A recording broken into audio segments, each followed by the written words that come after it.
ঠিক আছে, থাকো তাহলে। আনিস চলে যাওয়ার কয়েক মিনিট পর অনিকও বেরিয়ে গেল। হসপিটাল থেকে সোজা থানায় চলে গেল। আলভিকে যতক্ষণ না মনের ঝাঁজ মিটিয়ে পেটাতে পারছে ততক্ষণ তার মন শান্ত হবে না। কিন্তু থানায় আলভিকে খুঁজে পাওয়া গেল না। জানা গেল আলভিকে তার বাবা জামিন করে ছাড়িয়ে নিয়ে গেছেন। তবে শিফন আর আরিফ থানাতেই ছিল। ওদেরকে দেখে অনেকের মাথা গরম হয়ে গেল। শরীরের রক্ত টকবক করতে থাকে। আচমকাই শিফন আরিফকে ধরে এলোপাথারি চড় থাপ্পড় ঘুষে দিতে থাকলো অনিক। পুলিশের সকল কনস্টেবলরা মিলেও অনিককে থামাতে পারছিল না। অবশেষে ইন্সপেক্টর আসায় অনিক থামলো। পরে সে গেল আলভিদের বাড়ি। আলভি তার বাড়িতে নেই। সেখানে আরো বড় ঝামেলা। অন্তরার মা বাবা আলভিদের বাসায় এসে তুমুল ঝগড়া বাঁধিয়েছেন। অন্তরাকে কিছুতেই এই বাড়িতে রাখতে চায় না। যে ছেলে বাইরের একটা মেয়েকে পিটিয়ে এমন দশা করতে পারে, সেই ছেলে নিজের বউয়ের সাথে কেমন আচরণ করতে পারে তা বোঝা হয়ে গেছে তাদের। অন্তরার মা বাবা বিয়েটা ভেঙে অন্তরাকে সাথে করে নিয়ে যেতে চান, কিন্তু অন্তরা যেতে চায় না। এত হট্টগোল দেখে অনিক আর কিছু সেদিকে পা বাড়ালো না, চলে গেল নিজের বাসায়। সেখানেও আরেক ঝামেলা। অনেক নিজের রুমে গিয়ে বিছানায় শুয়ে 5 মিনিটও হয়নি, এরই মধ্যে ইলোরা এসে রাজ্যের চেঁচামেচি শুরু করলেন। সারা রাত অনেক কোথায় ছিল, কি হয়েছে, আলভিদের বাসায় কি হয়েছে, আরো নানান ধরনের পেঁচাল। অনেক বিরক্ত হয়ে মাকে ধমক দিয়ে বসলো, বলল রুম থেকে বের হয়ে যেতে। ইলোরা বুঝলেন না ছেলের রেগে যাওয়ার কারণ, তবে এইটুকু বুঝলেন মারাত্মক কিছু হয়েছে। উনি আর কথা বাড়ালেন না, চলে গেলেন ঘর থেকে। আলভিকে প্রায় 7 দিনের মতো খুঁজে পাওয়া গেল না। এর মধ্যেও অনেক কিছু বদলেছে। আনিসা, লীরা, অনিক আর নোরার সম্পর্কে বিষয়ে জানতে পেরে গেছেন। হাসিমুখে মেনেও নিয়েছেন। অন্তরা তার বাপের বাড়ি চলে গেছে। অনেক নোরার দেখা সাক্ষাৎ আগের চেয়ে অনেক গুণ বেড়ে গেছে। অনেক এখন নোরাদের বাসায় গেলে মোটামুটি জামাই আদরই পায়। তবে নিজের বাসায় এখনো নোরার বিষয়ে জানাতে পারেনি সে। বাবা ইসাক আর বড় বোন আনিকাকে নিয়ে অনেকের কোনো সন্দেহ নেই। ওরা চোখ বন্ধ করে নোরাকে মেনে নিবে। সমস্যা হচ্ছে শুধু মাকে নিয়ে। যে মা নিজের ছেলে থেকে বাইরের মেয়ে তিথিকে বেশি বিশ্বাস করে, সে মাকে কিভাবে কোনো বিষয় নিয়ে কনভিন্স করতে হয় অনেকের জানা নেই। মায়ের প্রতি আর একটা অভিমান সবসময় আছে, থাকবে, আর সেটা শুধুই তিথির জন্য। 7 দিন পর হঠাৎ উদয় হলো আলভি। অনেক ঠিক করে রেখেছিল আলভিকে যখন যে অবস্থায় যেখানেই পাবে কোনো কথা হবে না, ডিরেক্ট মাইর, জানোয়ারের মতো মারবে। কিন্তু অনেক সেটা করতে পারলো না। আলভি অনেকের সামনে এসে পায়ে পড়ে গেল, বিনয়ী ভাবে ক্ষমা চাইলো নিজের কৃতকর্মের জন্য। এমন ভাবে ক্ষমা চাইলো যে অনেককে মাফ করতে বাধ্য হলো। হয়তো আলভি সত্যিই খুব অনুতপ্ত। আর যদি অনুতপ্ত না হয়, জীবনে কোনোদিন এমন কাজ করে দুঃসাহস দেখাবে না সে, এইটুকু নিশ্চিত। আলভি নোরার বাবা মায়ের কাছেও মাপ চাইলো, এমনকি অন্তরার মা বাবার কাছেও ক্ষমা চেয়ে অন্তরাকে নিজের বাসায় পর্যন্ত ফিরিয়ে আনলো, মেনে নিল বউ হিসেবে। এতে আর কেউ খুশি হোক বা না হোক, নোরা ভীষণ খুশি হলো। এতই খুশি হলো যে আলভি তার সাথে যেই অন্যায় করেছে সেটাও এক নিমেষে ক্ষমা করে দিল। সবকিছু চলতে থাকলো গতানুগতিক ভাবে। অন্তরা এখন আলভির সাথে ভীষণ সুখী। সে স্বপ্নেও ভাবেনি এমন দিন তার জীবনে আসবে। ঘড়িতে 11:30 বাজে। ইলোরা কিছুক্ষণ আগে টিভি বন্ধ করে বিছানায় শুয়েছেন। অনেক রান্নাঘরে কেক বানাতে ব্যস্ত, একা হাতে সব সামলাতে পারছে না। আনিকাও আসতে পারছে না ওকে হেল্প করতে, কারণ রান্নাঘরে বেশি ভিড় দেখলে ইলোরা সন্দেহ করবে। অনেকে মাঝরাতে কফি খাওয়ার অভ্যাস আছে, তাই ও এই সময় রান্নাঘরে থাকলে ইলোরা সন্দেহ করবেন না। কেকটা ওভেন থেকে নামিয়ে নিজের ঘরে চলে গেল অনেক। ক্যান্ডেল রেডি করতে হবে। আনিকা আর ইসাক সাহেব বসে বেলুন ফোলাচ্ছেন। সেই আওয়াজও বেডরুমে পৌঁছাতে দেওয়া যাবে না, কারণ ইলোরা এখনো ঘুমায়নি। 12টা বাজলেই ইলোরাকে বাজে উইশ করা হবে। কেক নিয়ে মায়ের সামনে দাঁড়াবে অনিক। পেছনে পেছনে আসবে আনিকা আর ইসাক। তাদের এত আয়োজন করে সারপ্রাইজ প্ল্যান সাজানোর একটাই কারণ, ইলোরাকে খুশি করতে হবে, যেন অনেক নিঃসংকোচ ওনাকে নোরার বিষয়ে রাজি করাতে পারে। ঘড়ির কাঁটা 12টা পৌঁছাতেই দরজায় কড়া নাড়ল অনিক। ইলোরা মাথা তুলে বললেন, দরজা খোলাই আছে, ভিতরে এসো। অনেক হ্যাপি বার্থডে গান গাইতে গাইতে ভেতরে ঢুকলো। ওর হাতের কেক, কেকের ওপরে 45টা ক্যান্ডেল। পেছন পেছন ইসাক আর আনিকাও এলো। ইলোরা এসব দেখে অবাক হলেন খুব। অনেক কেকের ট্রেটা টেবিলে রেখেই মায়ের হাতে আলতো করে একটা চুমু দিল, তারপর বলল, হ্যাপি বার্থডে মা। ইলোরা আহ্লাদে আটখানা হয়ে ছেলের মাথায় হাত বুলিয়ে দিলেন। আনিকা মাকে জড়িয়ে ধরলো। ইসহাক ক্যামেরা রেডি করে বললেন, ছবি তোলা, কেক কাটা আরো বাকি ফর্মালিটি শেষ হওয়ার পর সময় আসলো অনেকের কথা বলার। মা ছেলে একা রুমে ছেড়ে দিয়ে বাবা আর মেয়ে চলে গেলেন। ইলোরা বিছানায় বসেছিল। অনেক বিছানা থেকে নেমে মায়ের সামনে হাঁটু গেড়ে বসলো। মায়ের এক হাত ধরে বলল, মা, জীবনে কখনো তোমার কাছে সেভাবে কিছু চাওয়া হয়নি, তবে আজ একটা জিনিস চাইবো, দেবে? ইলোরা ছেলের গালে হাত রেখে বললেন, বার্থডে আমার, আর গিফট চাইছিস তুই? আরে আজকে তো আমার গিফট চাওয়ার দিন, আমি চাইবো আর তুই দিবি, তা না উল্টো তুই আমার কাছে চাইছিস। অনেক হেসে বলল, তুমি কি চাও মা?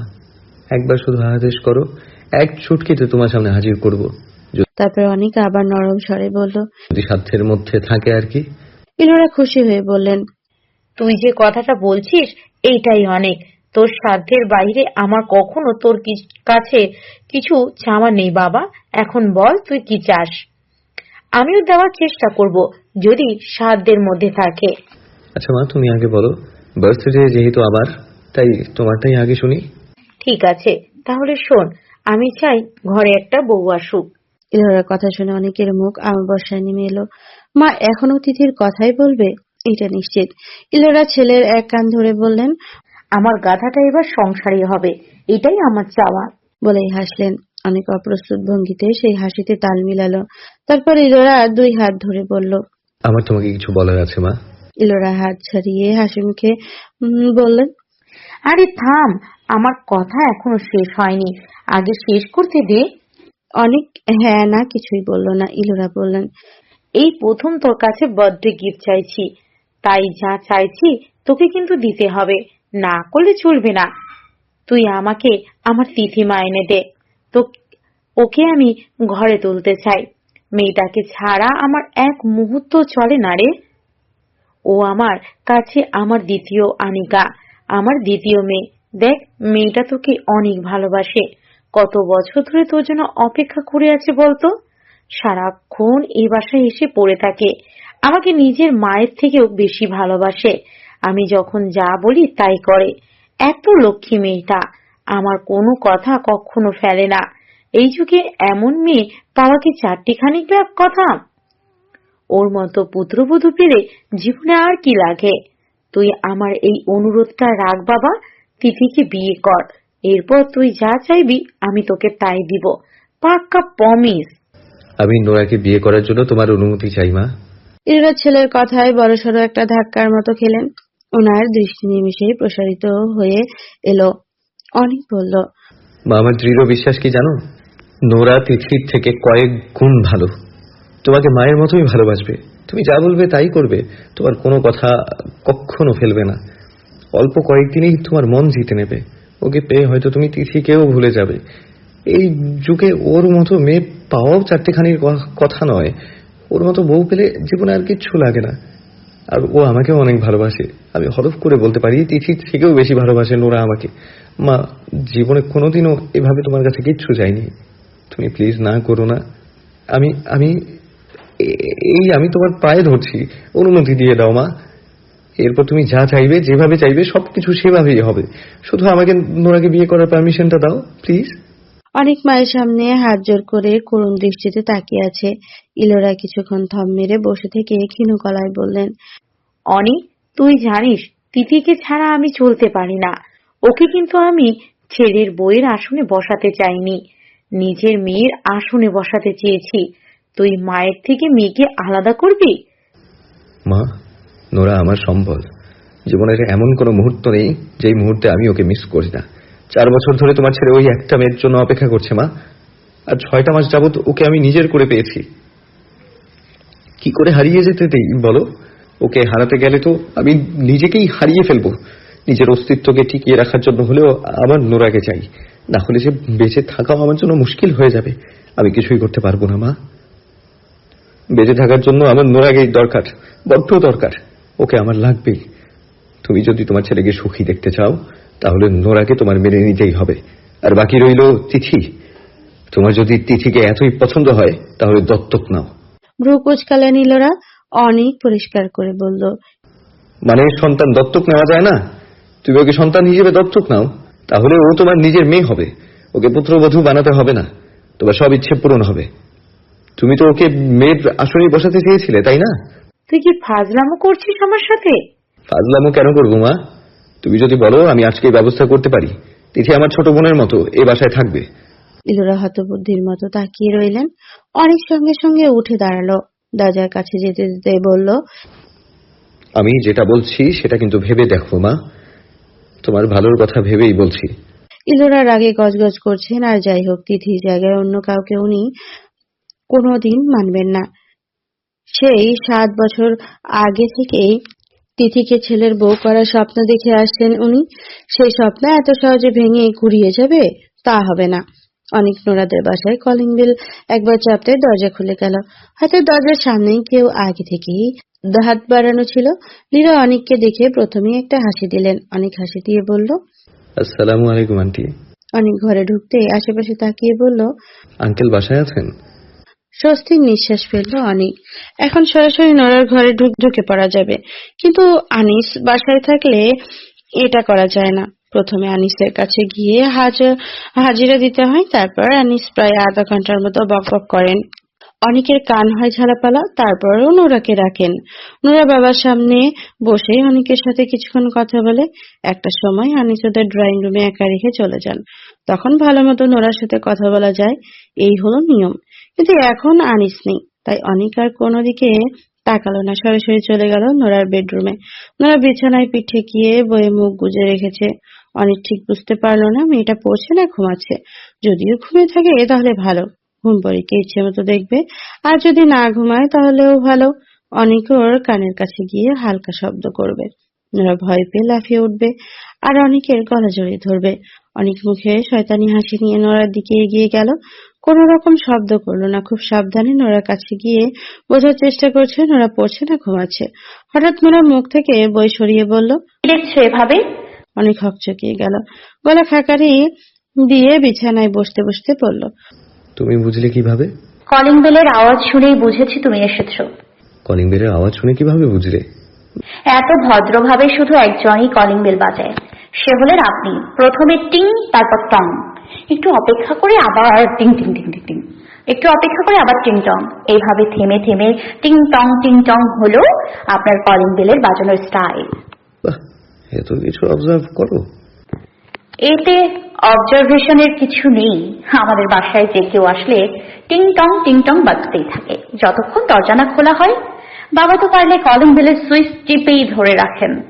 একমাত্র আপনি একবার বাজিয়ে থেমে যান, তাই আপনারটা মনে থাকে। ও আচ্ছা, বুঝলাম। বোঝেননি? আরেকটা কারণ আছে বোঝার। কি কারণ? আপনার পারফিউমের স্মেল। আপনি ঢোকার সাথে সাথে ঘরটা সুগন্ধে ভরে যায়। তাই পায়ের শব্দ না করলেও আপনি ঢোকার সাথে সাথেই আমি বুঝতে পেরেছি আপনি এসেছেন। অনেক হাসলো। নোরা বইটা টেবিলে রেখে সোজা হয়ে বসতে বসতে বলল, বলুন কি খবর? ভালো। তোমার খবর কি? একদমই ভালো না। কেন? আমার অ্যাডমিশন টেস্টের রেজাল্ট দিয়েছে। ঢাকা ইউনিভার্সিটিতে ফার্মেসি নিয়ে চান্স পেয়েছি, অথচ তুমি আমাকে একবার কংগ্রাচুলেশনস পর্যন্ত বললে না। অনেক হা করে কয়েক মুহূর্ত তাকিয়ে রইল। নোরার রেজাল্টের খবর সে মাত্র জানতে পেরেছে। আজকে রেজাল্ট দিবে সেটাও ভুলে গিয়েছিল। তবে সে আগেই জানতো নোরা ভালো রেজাল্ট করবে, কিন্তু ভালো করবে সেটা কল্পনাও করেনি।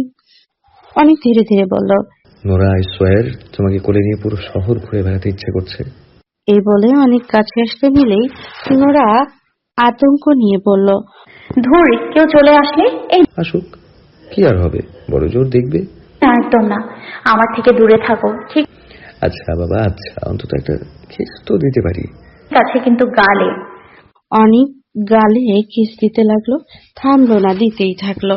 হঠাৎ দরজা খোলার শব্দ হয় এবং সাথে সাথে কেউ চেঁচিয়ে উঠল, খালাম্মা গো, আমি কিছু দেখি নাই। বলতে বলতে দৌড়ে চলে গেল। অনেক অবাক হয়ে তাকিয়ে আছে। একটু পর বলল, দেখেনি, ভালো কথা, তাই বলে চেঁচানো কি আছে? নোরা লজ্জিত হয়ে বলল, কল্পনা এখন গিয়ে যদি মাকে বলে দেয় ভীষণ লজ্জায় পড়ে যাব, কিন্তু ডাকো ওকে।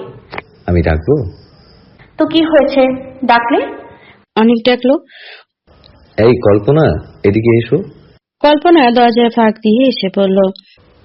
আমি কিছু দেখি নাই ভাইজান। তোমাকে কিছু দেখতে হবে না, তুমি ভেতরে আসো।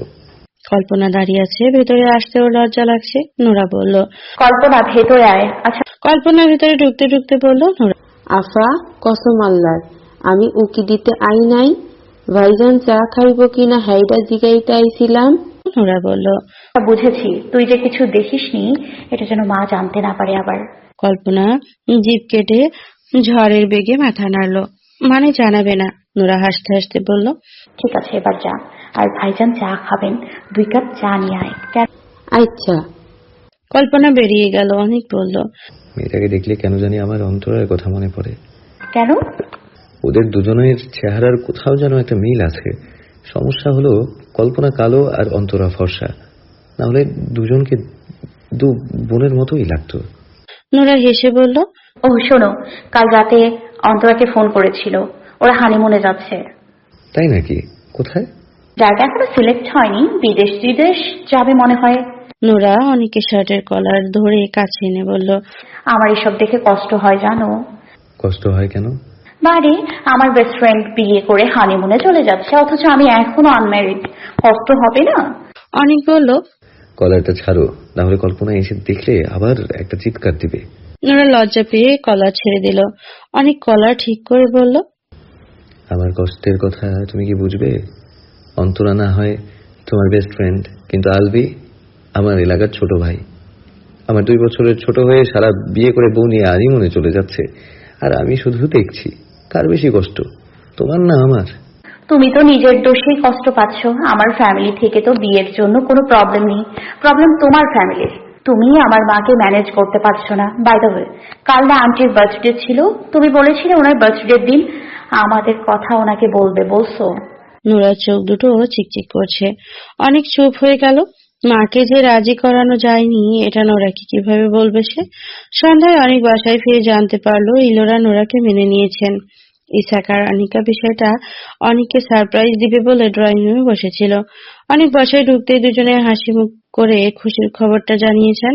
অনেক প্রথমে ভেবেছিল আনিকার বাচ্চা সংক্রান্ত কিছু, সে হয়তো মামা হতে যাচ্ছে। পরে আবার মনে হলো দূর, সেটা কিভাবে সম্ভব? তার দুলাভাই তো 9 মাস ধরে বিদেশে। অনেক জিজ্ঞেস করলো, গুড নিউজটা কি? আনিকা আর ইসাক একবার চোখাচোখি করলো, তারপর দুজনেই হাসলো। আনিকা বলল, গেস করো। অনেক নির্দ্বিধায় বলে ফেললো, আমি মামা হতে যাচ্ছি। অনেকের কথা ইসাক হো হো করে হেসে ফেললো। আনিকা ভাইয়ের পিঠে 2-1 কিল দিয়ে বলল, সব সময় তোর ইয়ার্কি না করলে চলে না। আনিকা হাসতে হাসতে বলল, এইটা ছাড়া আর কিছু তো মাথায় আসছে না। আর তোর হাব ভাবো তো খুব একটা সুবিধা না। ইদানিং একটু বেশি খাওয়া দাওয়া করছিস, মোটা হয়ে যাচ্ছিস। আমার দোষ কোথায়? আনিকা অভিমানী গলায় বলল। বাবা দেখেছো? ইসাক হাসতে হাসতে বললেন। আনিকা থামিয়ে দিয়ে বলল, না না বাবা, আমি বলবো। অনেক বলল, আচ্ছা বল, একজন বললেই হলো। আনিকা মুখে হাসি নিয়ে বলল, মায়ের মাথা থেকে তিথি পেতনিক ভূত এতদিনে নেমেছে। মা নোরাকে মেনে নিয়েছে। অনেকের গালে হাত দিয়ে রেখেছিল। এই কথা শুনে গাল থেকে হাত ছড়িয়ে বলল, সত্যি? আনিকা বলল, 100% সত্যি। আর শুধু তাই নয়, মা কালকে চাইনিজ রেস্টুরেন্টে ডিনার আয়োজন করেছে, আর তোকে বলেছে নোরাকে সেখানে নিয়ে আসতে। মা ওকে আংটি পরিয়ে দিবেন। অনেক ইসহাকের দিকে তাকালো। ইসহাক মাথা নেড়ে বুঝালেন ঘটনা সত্যি। অনেক আনন্দিত গলায় বলল, এসব কিভাবে হলো? আনিকা হালকা লাজুক ভঙ্গিতে কপালের চুলগুলো কানে গুজে বলল, তুই তো জানিস মা ওকে খুব পছন্দ করে। আজকে ওর সাথে ভিডিও কলে কথা বলার সময় তোর বিষয়টা বলেছিলাম, তখনই ওই বললো মাকে ম্যানেজ করার দায়িত্ব নেবে। তারপর আমি ফোনটা মায়ের কাছে নিয়ে গেলাম। প্রায় 8 ঘন্টার মতো শাশুড়ি জামাই কি গুজর গুজর করলো। পরে মা হঠাৎ করে এই সিদ্ধান্ত জানালো। ও, তাহলে সম্পূর্ণটাই আরি ভাইয়ার ক্রেডিট? ইসহাক বলল। আনিকা বলল, একদম ঠিক বলেছো বাবা, লাভ ইউ। অনেক আনিকাকে জড়িয়ে ধরে বলল। থ্যাংক ইউ আপু, এই প্রথমবার একটা কাজের কাজ করলি। আনিকা প্রথমে খুশি হলেও পরে যখন অনেকের কথার অর্থ বুঝতে পারলো অমনি পিঠ বরাবর একটা কিল দিয়ে বলল। শয়তান ছেলে। অনেক হাসতে হাসতে বলল, আলী ভাই একটা চিজ, আমরা যেটা ঘরে বসে হাতে পায়ে ধরে করাতে পারলাম না, আলী ভাই সেটা ইতালি বাস করে দেখালো। আনিকা বলল, বুঝতে হবে না হাজবেন্ডটা কার। এখন যা, মায়ের কাছে যা, আর তোর দুলাভাইকে ফোন করে একটা থ্যাংক ইউ বলে দিস, না হলে মাইন্ড করবে। আদরের শালার জন্য এত কিছু করলো, অথচ শালা একটা থ্যাংক ইউ পর্যন্ত বললো না। শুধু থ্যাংক ইউ? আলী ভাই না আসলে তো আমি বিয়েই করবো না। হ্যালো বন্ধুরা, পরবর্তী পার্ট খুব তাড়াতাড়ি আসবে, তো সবাই অপেক্ষায় থাকো। আর চ্যানেলটি যারা এখনো সাবস্ক্রাইব করনি তারা পরবর্তী পার্ট দেখার জন্য চ্যানেলটি সাবস্ক্রাইব করে রেখো। ধন্যবাদ সবাইকে, আমাদের সাথেই থেকো।